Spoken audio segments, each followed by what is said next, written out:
নদীর বুকে এগিয়ে চলছে দাপটে চারটি নৌকা, মা বাবার দোয়া, আলিফ এক্সপ্রেস, কাতারতরী আর আনোয়ার হোসেন। হাজারো দর্শকের উল্লাসে মুখরিত চারপাশ। প্রতিটি মুহূর্তেই বদলে যাচ্ছে নৌকার অবস্থান। হাজারো মাইল পেরিয়ে আমি এখন রয়েছি মানিকগঞ্জের বেউথা ঘাটে।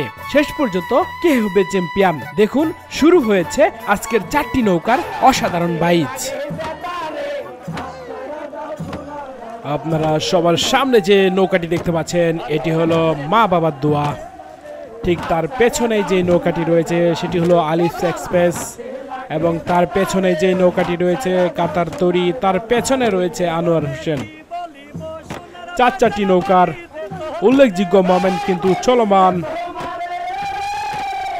দেখতেই পাচ্ছেন একদম অসাধারণভাবে নেচে নেচে কিন্তু আজকের নৌকা বাইচটা উদযাপন করতেছে সবাই। বাইসালরা কিন্তু নিরলসভাবে কিন্তু পরিশ্রম করে যাচ্ছে।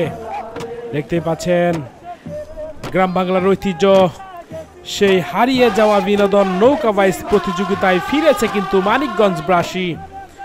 দীর্ঘ 12 বছরের অপেক্ষা এবার অবসান হতে যাচ্ছে।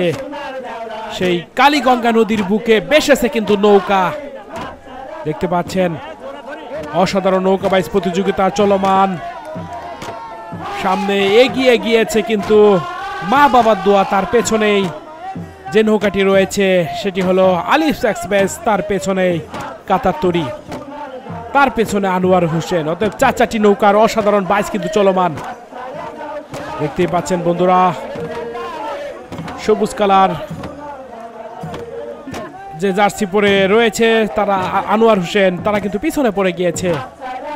হলুদ কালার জার্সি পরিহিত সেই কাতারতরী কিন্তু তৃতীয় স্থানে রয়েছে বর্তমানে। দেখা যাক কি হয় শেষ পর্যন্ত। আমাদের সাথেই থাকুন, পুরো ভিডিওটি দেখুন।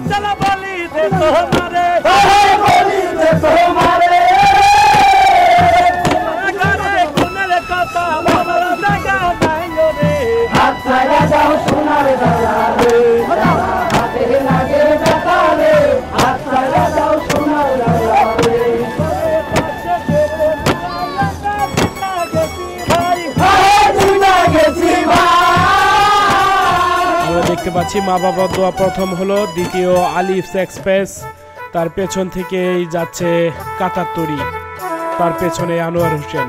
অতএব তিনটি নৌকা কিন্তু প্রথম, দ্বিতীয়, তৃতীয় স্থান অধিকার করলো। আনোয়ার হোসেন কিন্তু পেছনে পড়ে গেল। প্রথম স্থান মা বাবার দোয়া, দ্বিতীয় স্থান আলিফ এক্সপ্রেস, তৃতীয় স্থান কাতারতরী। অসাধারণ বাইচ কিন্তু আমরা দেখতে পেলাম বন্ধুরা। এরকম গ্রামীণ বিনোদন পেতে আমাদের সাথে থাকুন সবসময়।